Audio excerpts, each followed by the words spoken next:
بسم اللہ الرحمن الرحیم۔ قبر سے سیدھی جہنم میں جانے والی عورتوں کے 6 گناہ کون سے ہیں؟ 6 عادتیں عورت کو قبر سے سیدھا جہنم میں لے کر جائیں گے۔ یہ 6 بری عادتیں اللہ تعالیٰ کو انتہائی ناپسند ہیں۔ ناظرین، ایک دفعہ حضرت علی رضی اللہ تعالی عنہ اور حضرت فاطمہ رضی اللہ تعالی عنہ آپ صلی اللہ علیہ وآلہ وسلم کے گھر تشریف لے گئے۔ حضرت علی رضی اللہ تعالی عنہ فرماتے ہیں کہ جب ہم نبی کریم صلی اللہ علیہ وآلہ وسلم کی خدمت اقدس میں حاضر ہوئے تو دیکھا کہ نبی کریم صلی اللہ علیہ وآلہ وسلم رو رہے ہیں اور آپ صلی اللہ علیہ وآلہ وسلم پر گریہ طاری ہے۔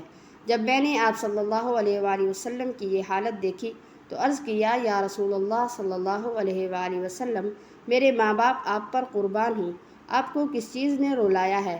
تو آپ صلی اللہ علیہ وآلہ وسلم نے جواب میں فرمایا، میں نے اپنی امت کی عورتوں کو جہنم کے اندر قسم قسم کے عذابوں میں مبتلا دیکھا ہے، اور ان کو جو عذاب ہو رہا ہے وہ اتنا شدید اور ہولناک تھا کہ اس عذاب کے تصور سے مجھے رونا آ رہا ہے۔ پھر حضور اقدس صلی اللہ علیہ وآلہ وسلم نے اس کی وضاحت فرمائی کہ میں نے جہنم کے اندر عورتوں کو کس طرح کے عذاب میں مبتلا دیکھا۔ چنانچہ آپ صلی اللہ علیہ وآلہ وسلم نے فرمایا، میں نے ایک عورت کو دیکھا، وہ اپنے بالوں کے ذریعے جہنم میں لٹکی ہوئی ہے اور اس کا دماغ ہنڈیا کی طرح پک رہا ہے۔ آپ صلی اللہ علیہ وآلہ وسلم نے فرمایا، میں نے دوسری عورت کو جہنم میں اس طرح دیکھا کہ وہ زبان کے بل لٹکی ہوئی ہے۔ تیسری عورت کو میں نے دیکھا، اس کے پاؤں سینے سے بندھے ہوئے ہیں اور اس کے دونوں ہاتھ پیشانی کے ساتھ بندھے ہوئے تھے۔ چوتھی عورت کو میں نے اس طرح دیکھا کہ وہ اپنی چھاتیوں کے بل جہنم میں لٹکی ہوئی ہے۔ پھر پانچویں عورت کو میں نے اس حالت میں دیکھا کہ اس کا چہرہ خنزیر کے چہرے کی طرح ہے اور اس کا باقی جسم گدھے کی طرح ہے، مگر حقیقت میں وہ عورت ہے اور سانپ اور بچھو اس کو لپٹے ہوئے ہیں۔ پھر حضور صلی اللہ علیہ وآلہ وسلم نے فرمایا کہ چھٹی عورت کو میں نے اس حالت میں دیکھا کہ وہ کتے کی شکل میں ہے اور اس کے منہ کے راستے سے جہنم کی آگ داخل ہو رہی ہے اور پخانے کے راستے سے آگ نکل رہی ہے، اور عذاب دینے والے فرشتے جہنم کے گرز سے اس کو مار رہے ہیں۔ اس کے بعد سیدہ فاطمہ رضی اللہ تعالی عنہ نے عرض کیا، ابا جان، ان عورتوں پہ یہ عذاب ان کے کون سے اعمال کی وجہ سے ہو رہا تھا؟ اس کے جواب میں نبی کریم صلی اللہ علیہ وآلہ وسلم نے ارشاد فرمایا کہ جس عورت کو میں نے سر کے بالوں کے ذریعے جہنم میں لٹکتا ہوا دیکھا اور جس کا دماغ ہنڈیا کی طرح پک رہا تھا، اس کو یہ عذاب گھر سے ننگے سر جانے کی وجہ سے ہو رہا تھا۔ وہ عورت نامحرم مردوں سے اپنے بال نہیں چھپاتی تھی۔ دوسری عورت جس کو حضور صلی اللہ علیہ وآلہ وسلم نے دیکھا کہ وہ زبان کے بل جہنم میں لٹکی ہوئی ہے، اس بارے میں آپ صلی اللہ علیہ وآلہ وسلم نے فرمایا کہ یہ وہ عورت ہے جو اپنی زبان درازی سے اپنے شوہر کو تکلیف پہنچایا کرتی تھی۔ بعض عورتوں میں بلا شبہ یہ بری خصلت پائی جاتی ہے کہ وہ بہت ہی منہ پھٹ، زبان دراز، بدگو اور زیادہ زبان چلا کر اپنے شوہر کو تکلیف پہنچانے کی عادی ہوتی ہے۔ بات بات پر شوہر سے لڑنا جس سے شوہر کا دل دکھے۔ ایسی خواتین کے بارے میں یہ عذاب بتایا گیا ہے کہ انہیں جہنم میں زبان سے لٹکایا جائے گا۔ تیسری عورت جس کو حضور پاک صلی اللہ علیہ وآلہ وسلم نے دیکھا کہ وہ اپنی چھاتیوں کے بل لٹکی ہوئی ہے، اس کے بارے میں آپ صلی اللہ علیہ وآلہ وسلم نے فرمایا کہ یہ وہ عورت ہے جو شادی شدہ ہونے کے باوجود دوسرے مردوں سے ناجائز تعلقات رکھتی ہے۔ شریف اور باحیا عورتیں اس کا تصور بھی نہیں کر سکتی، اسی طرح شریف اور باحیا مرد اس کا تصور بھی نہیں کر سکتے۔ چوتھی عورت جس کو حضور اقدس صلی اللہ علیہ وآلہ وسلم نے اس حالت میں دیکھا کہ اس کے دونوں پاؤں سینے سے بندھے ہوئے ہیں، اس کے بارے میں نبی کریم صلی اللہ علیہ وآلہ وسلم نے فرمایا، یہ وہ عورت ہے جو دنیا میں جنابت اور حیض سے پاک اور صاف رہنے کا اہتمام نہیں کرتی تھی اور نماز کے ساتھ بڑی لاپرواہی کرتی تھی، بلکہ مذاق کا معاملہ کرتی تھی۔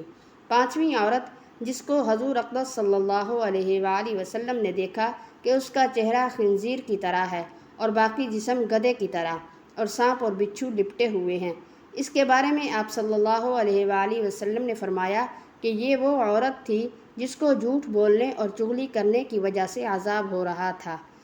محترم ناظرین، یہ گناہ صرف عورتوں کے ساتھ خاص نہیں، بلکہ اگر مردوں کے اندر بھی یہ گناہ فروغ پا جائے تو ان کی بھی پکڑ ہوگی، ان پر بھی عذاب ہوگا۔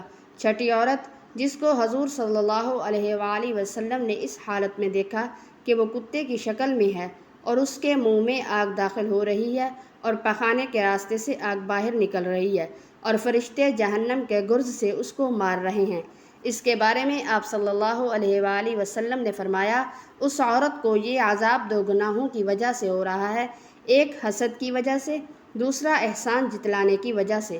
حضرت عبداللہ بن عباس رضی اللہ تعالیٰ عنہ فرماتے ہیں کہ رسول اکرم صلی اللہ علیہ وآلہ وسلم نے فرمایا، مجھے آگ دکھائی گئی تو میں نے اس جیسا خوفناک منظر کبھی نہیں دیکھا، اور میں نے جہنم میں اکثریت عورت کی دیکھی ہے۔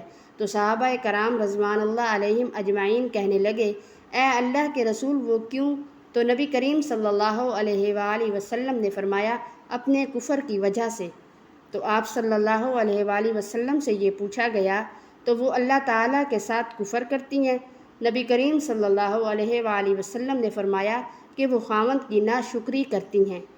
اگر آپ ان میں سے کسی کے ساتھ زندگی بھر احسان کرتے رہو، پھر وہ آپ سے کوئی چیز دیکھ لے تو یہ کہتی ہے کہ میں نے ساری زندگی تم سے کوئی خیر نہیں دیکھی۔ حضرت سعید خدری رضی اللہ تعالیٰ عنہ بیان کرتے ہیں کہ نبی کریم صلی اللہ علیہ وآلہ وسلم عید الاضحیٰ یا عید الفطر کے لیے عیدگاہ کی طرف نکلے تو عورتوں کے پاس سے گزرے تو فرمانے لگے، اے عورتوں کی جماعت، صدقہ و خیرات کیا کرو، بے شک مجھے دکھایا گیا ہے کہ تمہاری جہنم میں اکثریت ہے۔ تو وہ کہنے لگیں، اے اللہ کے رسول صلی اللہ علیہ وآلہ وسلم کیوں؟ تو نبی کریم صلی اللہ علیہ وآلہ وسلم نے فرمایا، تم گالی گلوچ بہت زیادہ کرتی ہو اور خاوند کی نافرمانی کرتی ہو، میں نے دین اور عقل میں ناقص تم سے زیادہ کوئی نہیں دیکھا، تم میں سے کوئی ایک اچھے شخص کی عقل خراب کر دیتی ہے۔ وہ کہنے لگیں، اے اللہ کے رسول صلی اللہ علیہ وآلہ وسلم تو ہمارا دین اور ہماری عقل میں کیا نقص ہے؟ تو نبی کریم صلی اللہ علیہ وآلہ وسلم نے فرمایا، کیا عورت کی گواہی نصف مرد کے برابر نہیں؟ تو کہنے لگی، کیوں نہیں؟ تو نبی کریم صلی اللہ علیہ وآلہ وسلم نے فرمایا، تو یہ اس کی عقل کا نقصان ہے۔ کیا جب کسی کو حیض آئے تو وہ نماز اور روزہ نہیں چھوڑتے؟ تو وہ کہنے لگیں، کیوں نہیں؟ تو نبی کریم صلی اللہ علیہ وآلہ وسلم نے فرمایا، یہ اس کے دین کا نقصان ہے۔